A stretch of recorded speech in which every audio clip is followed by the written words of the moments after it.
Well, the all-gal group Dream, and he loves you not on Magic. 24 minutes from now, it'll be 9 o'clock. Mike Barrett in. We told you first edition this year of Good Policy. Yes, Happy New Year. Happy New You beat me. 2023. I need a pen and paper, and I got to practice writing that because I'm going to be doing 2022 and then do like at the bottom of the two, kind of do another. There's a 3. Well, I've been doing 2023 since Friday about 1 o'clock. Well, there you go. Working with computers in the future. All right, so what we do when we chat with Mike, he comes in and he helps us in the education process of the world of insurance, whether it's for businesses, whether it's for personal, whether it's for home or auto.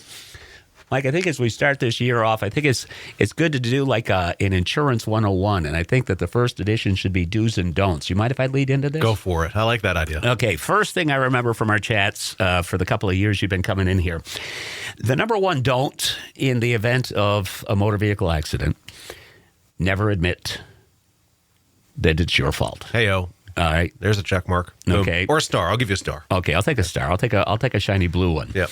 Okay, that is a do and don't. The other is there is a correct way to make a claim no matter how severe the loss or damage is, right? Yeah. Okay, educate us. Well, where the rubber meets the road is when a claim occurs, right? So it doesn't matter who you're insured with. You pick the insurance in the onset, and it's interesting. You're picking the insurance not knowing what the outcome is going to be, right? You're not knowing if you're going to have a claim, number one. But number two, you don't know if the claim process is going to go well with the company you chose. You hope it does. That's where the rubber meets the road. So there are some severe do's and don'ts. Now, expectations with claims are tough, right? Because whenever we're in that situation, it's a fight or flight situation when you have a claim of any kind. And I'm talking from a small fender bender to a traumatic house fire. You're in fight or flight. And so, it's hard to remember the proper steps. But here's what you need to do. You're right. Don't admit fault. We'll start with property losses first, all right? So all right. Home and businesses, things like that. If you have, based on the severity of the claim, is how quickly a company is going to get back to you. If it's a fire, you're probably going to hear from a claims representative very quickly, especially if it's a regional company like many of the ones that we represent. There's been fires that not only have I been on the scene at the fire, but one of our claims adjuster. And honestly, one time I had the company fire inspector there. Like they were all on site before the fire department had left the scene. So that's rare that you're going to have it that fast. But based on the severity of your claim is how quickly they're going to triage this. Triaging is how they're going to assign this. So it's a small claim. They're going to work with a 24-hour window most times. But if you're calling a claim in on a Saturday or Sunday, and it's not a high-level claim like a fire or severe water damage or flooding or something like that, it's highly unlikely you're going to hear from somebody until business hours. So what can you do? Mitigate further loss. If you do have a water claim, start the dry out process. Get your claims company on notice or your insurance company on notice. But don't just sit there and wait. You are, based on the contract, allowed to, and honestly, it's your responsibility to mitigate additional loss by taking necessary steps within reason to prevent future, additional proper problems at the claim. So, but claims is a back and forth street, right? You got to work with the claims adjuster. Now, I think the biggest 101 I can give you is that I am a licensed insurance agent. I'm not a licensed insurance adjuster.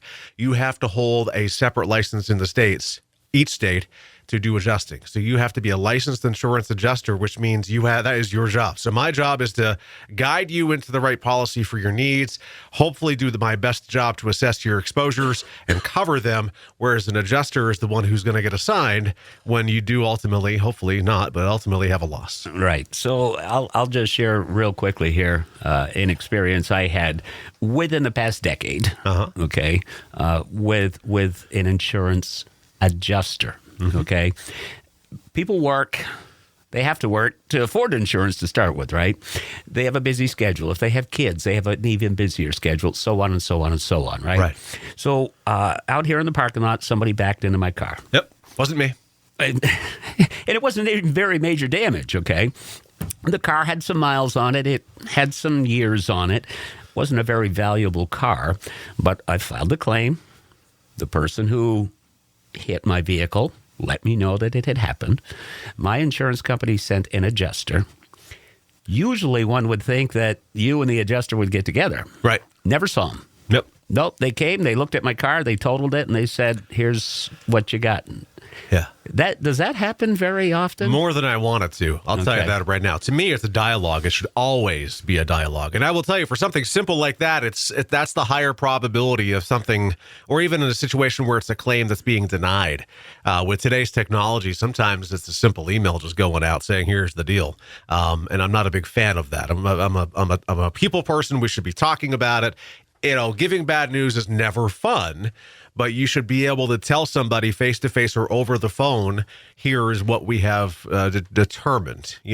Doesn't mean that your opinion is going to change anything, but you should at least have that form, if you will, I think. As you led in, too, you said your job as the insurance agent is to make sure that somebody's insurance is custom fit to their needs. Yes. We've talked many times that $50,000 coverage for an automobile accident isn't going to cover the cost of most new vehicles. Exactly. Okay? Yeah. So if an event happens, somebody's brand new truck gets totaled at $58,000, you've got $50,000 in coverage, you got to come up with $8,000. Exactly. If you're the liable party that caused that damage and not the owner of that vehicle that is damaged. Right. Exactly. Yeah. And also, too, to go back to the conversation, everybody needs insurance or should have insurance. And when it comes time to get it, A, for the first time, or B, when you're considering changing because you've had a not so good experience with your insurance company, people like to talk. Yes. So they ask around, and that's where a lot of them get their advice. It is, and and that's not a bad way to do it. But the same with everything that else is out there. Always take what you hear with a grain of salt. Do a little more research if you can. But with a claim, make sure you're doing your best to communicate your time and availability to your adjuster. They should be working with you to meet with your time schedules. There are a lot of independent adjusting companies out there that do a fantastic job with this.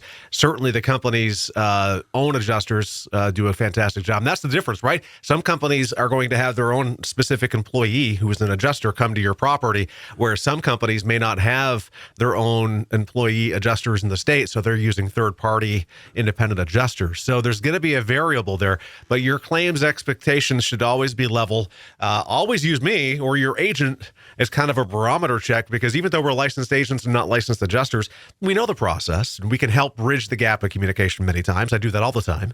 But, have a level of patience and let us help you. Let us help you and let them help you. And if they're not, and if the adjusters are not meeting your needs or expectations, we're not afraid to bring it up the ladder. I know many a supervisor by first name, and they wish I didn't. I have a couple of fellas I know are third-party insurance adjusters. They're busy to beat the band. Yeah. All right, so let's give them the information. Sure. You want to give us a call? 748-5224. Barrett Insurance Agency, located on Portland Street in St. Johnsbury. Online, thebarrettagency.com. Google, Facebook, and YouTube. Just look for Barrett Insurance Agency. Hey, Mike, do you remember this when we were kids? Folks, if you want to picture this, I've got my thumb laid out flat, and I've got my finger going across it like this. Do you remember what this was? The tiny violin? The world's smallest violin. That's a song now. From AJR, right here on